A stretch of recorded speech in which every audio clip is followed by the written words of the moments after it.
Como os filtros reais não são ideais no sentido de transições bruscas entre banda de passagem e de rejeição, é importante que, na hora que nós projetemos, nós tenhamos como especificar os requisitos que a gente quer impor ao filtro. E, basicamente, essas máscaras são a maneira de se impor esses requisitos. Elas também são chamadas de gabarito, o gabarito de um filtro, e a gente pode começar exemplificando para um filtro passa-baixa. Então, o ideal para o filtro passa-baixa seria que ele tivesse, como nós dissemos, uma transição brusca entre a banda de passagem e a de rejeição. Mas como isso não é possível, nós temos que considerar as chances de, mesmo na banda de passagem, que é essa que está sendo considerada aqui de 0 até fp-Hz, que haja uma queda, porque isso às vezes acontece. Por exemplo, alguns filtros, essa magnitude monotonicamente vai decrescendo. E aí a gente define então qual seria a máxima atenuação na banda de passagem. Outros filtros, ao invés de monotonicamente decrescerem, que é o caso do Butterworth, que decresce monotonicamente, mas outros filtros apresentam um ripple, uma ondulação na banda de passagem, como é o caso de filtro Chebyshev. Então esse ripple ele também pode ser levado em conta se a gente especificar essa máxima atenuação.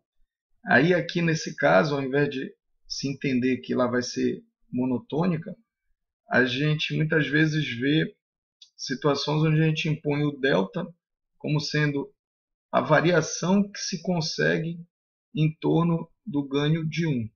Então softwares, por exemplo, como o MATLAB, muitas vezes assumem aqui esse 0, né, e outras vezes, né, livros-texto como o do Oppenheim, eles consideram que o valor 1 pode ter alterações tanto para cima quanto para baixo, dependendo da aproximação que está sendo usada, se ela tem ripple ou não.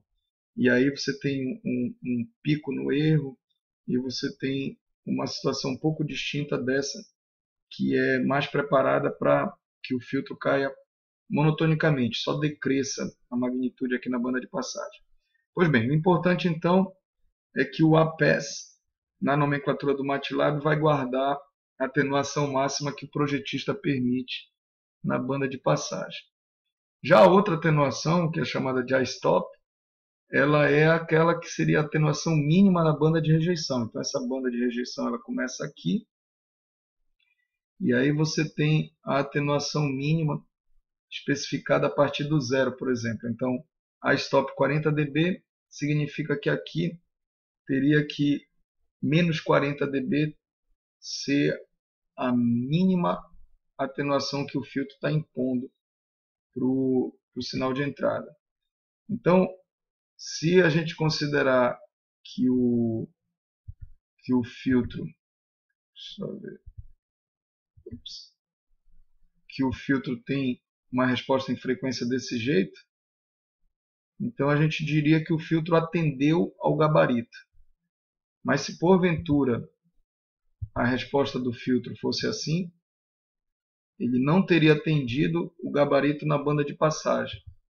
E se fosse uma resposta desse tipo, ele teria atendido na banda de passagem, mas não teria atendido na banda de rejeição.